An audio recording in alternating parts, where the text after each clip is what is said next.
Yo, what is going on, you guys? It's your boy King Sanders here, and we are back with another day of sports betting. This is going to be for Sunday, March 6th slate of NBA and college basketball games. I'm super excited to hop into it. We had a crazy turn of events as of yesterday, and we actually ended up still having a profitable day. So we will go ahead and recap that here in just a minute. But first, I did just want to go ahead and say that at the time of recording this video, we're less than 100 subscribers away from 5,000.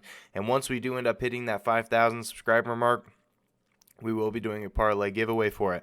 Also, I did just want to give a quick shout out here to all of our members here on the channel. Thank you guys so much for everything. Thank you for giving such a small channel such a big chance. It truly does mean so much to me. And so, yeah, I'm sorry about the editing yesterday. I know it's not the traditional look, and hopefully we have it fixed at the time of recording this video. It's just my editor. He is on vacation. He's going to try to get the videos edited and uploaded and stuff like that, but he is kind of on vacation in the middle of nowhere. Doesn't really have a whole lot of service, and it's hard for him to be able to upload and stuff because the Wi-Fi is just very poor out there. But that's not going to stop us from creating content. So regardless, even if it is an absolutely awful editing job, once again, we're still going to get these videos out here for you. So let's go ahead and do a quick recap as of yesterday. Like I said, we actually had a profitable day. We had Miles Bridges under 30.5 PRAs versus the San Antonio Spurs. Excuse me. He finishes with like 21, I believe. He had a really poor game, and so that one ended up working out in our favor. Then we had our Dallas and Sacramento under game. If you got this line later, I think it moved all the way up to 225, and it finished right on the hook. Like, it literally just missed. They ended up hitting the 222 points with like 12 seconds left and ended up hitting the over by like 5 points. So I'd still pick this again 10 out of 10 times. I still think it was a good bet. It just didn't fall our way because it ended up being a pretty close game. And Sacramento had a red-hot second quarter, so not really too much you can do about that. Then we had the Lakers plus 5.5. Oh my gosh. Then they ended up winning outright. LeBron, man, I'm sorry. I'm sorry forever doubting you. And I just, wow.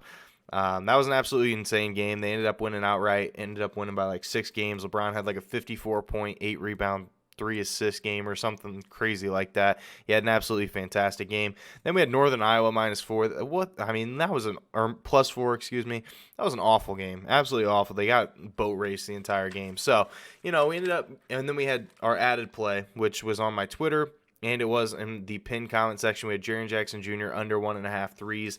He didn't make a single one. He had like most of his points from the free throw line. So, not too shabby there. We ended up hitting that play as well. We ended up going 3-2. Profit is profit at the end of the day, so I'm perfectly fine with where we ended up. So let's go ahead and dive into it today. Our first play of the day is going to be DeAndre Ayton under 9.5 rebounds versus the Milwaukee Bucks at -120 odds.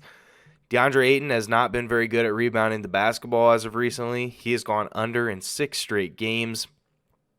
And when it comes to playing against Milwaukee, he has actually gone under in 2 of his last 3 games. So he hasn't really been great when it comes to rebounding the basketball in general, but it's a very bad matchup against a Milwaukee Bucks team. And when it comes to the center position, they actually allow the 3rd fewest rebounds per game to opposing centers. So they not only don't really give up a lot of rebounds, but they don't give up really any to the center position. So I think we see a huge advantage there. And it does look like in this specific game, it is a 7-point spread as of right now. But as we all know, there's no Chris Paul, there's no Devin Booker, and I don't think Phoenix will get blown out. But there is always that chance. I mean, this is a finals rematch here with Phoenix missing their 2-star players, so you never really know. And it looks like Milwaukee is healthy, so that does scare me just a little bit. But So we could see a potential blowout. So that's going to be our first play of the day. DeAndre Ayton under 9.5 rebounds versus Milwaukee at -120 odds. Our next play of the day is going to be the New Orleans Pelicans +3 versus the Denver Nuggets at -110 odds. Now, if you want to look at a red-hot New Orleans Pelicans team, that is exactly what they are. They have covered in 4 straight games.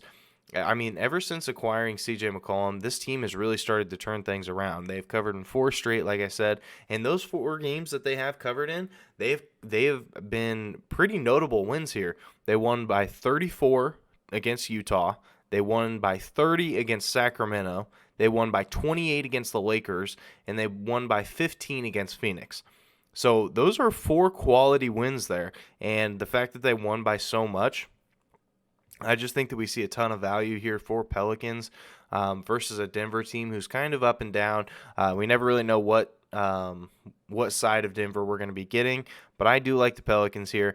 And on the road this year, the Pelicans, they are just 15-16 against the spread, but if you really dive into it, lately is where they've kind of been turning it around. They actually have covered in 8 straight road games. 8 straight. And so I think they can definitely make it 9 here. And when it comes to Denver, they have covered in 2 of their last 4, so they are shooting 50% when it comes to the last 4 games. But as a home team this year, they're just 12-17 against the spread as a home team. So that is going to be our second play of the day. New Orleans Pelicans +3 versus Denver at -110 odds. The next play of the day is going to be a half unit play, okay? So this one isn't going to be a full unit. This one is plus value. So I am just going to be putting a half unit on it, but I just wanted to get that out there. So the next play is going to be RJ Barrett over 6.5 rebounds versus the Clippers at +115 odds. Now, RJ Barrett, he's only gone over this line in 3 of his last 7, but he has a fantastic matchup here versus the Los Angeles Clippers. When it comes to the point guard position, which is where they've been playing RJ Barrett for some reason, but he has been playing the point guard position, and they give up the most rebounds per game to opposing point guards. And versus the Clippers, he's had a really good track record with this bet. He's actually recorded 14 and 7 in his last 2 games. One game was right on the hook, but the other game he grabbed 14 rebounds versus this team. And as of the last 3 games, New York, they've actually played at the 11th fastest pace, which is really, really fast for them. So they're playing up tempo against a team that gives up a lot of rebounds to the opposing point guard position. And they give up just a lot of rebounds in general. They actually give up the 8th most rebounds per game to opposing teams in general. So I think that this is a fantastic spot for RJ Barrett. Like I said, this is a half unit play, but it's going to be RJ Barrett over 6.5 rebounds versus the Clippers at +115 odds. And then our college play of the day, we're going to be taking Memphis +2 versus Houston at -105 odds. Both of these teams have been absolutely red hot. This is going to be a fantastic game to watch. I'm so excited to get up and actually watch this game. No joke. But Memphis, they have actually covered in 7 of their last 9 games, so they've been a very solid team against the spread as well. But as an underdog this year, they are 2-0 against the spread, and as a home underdog, they're 1-0. So I love our odds here, and Memphis is a fantastic home team this year. They are 8-5-1 against the spread at home. And when it comes to Houston, they're not necessarily the best as a road team, actually. They're just 5-4 against the spread as a road team, and they are just 4-4 against the spread as a road favorite, excuse me. So that is going to do it for today's video. If you guys did enjoy, make sure you guys like, comment, subscribe, and turn on that notification bell so you guys know whenever I post. We're on the road to 5,000, and once we do end up hitting that, we will be doing a parlay giveaway. We're less than 100 subscribers away, so if you guys are new, make sure you guys like, comment, subscribe. But for now, this is King Center signing out. Peace.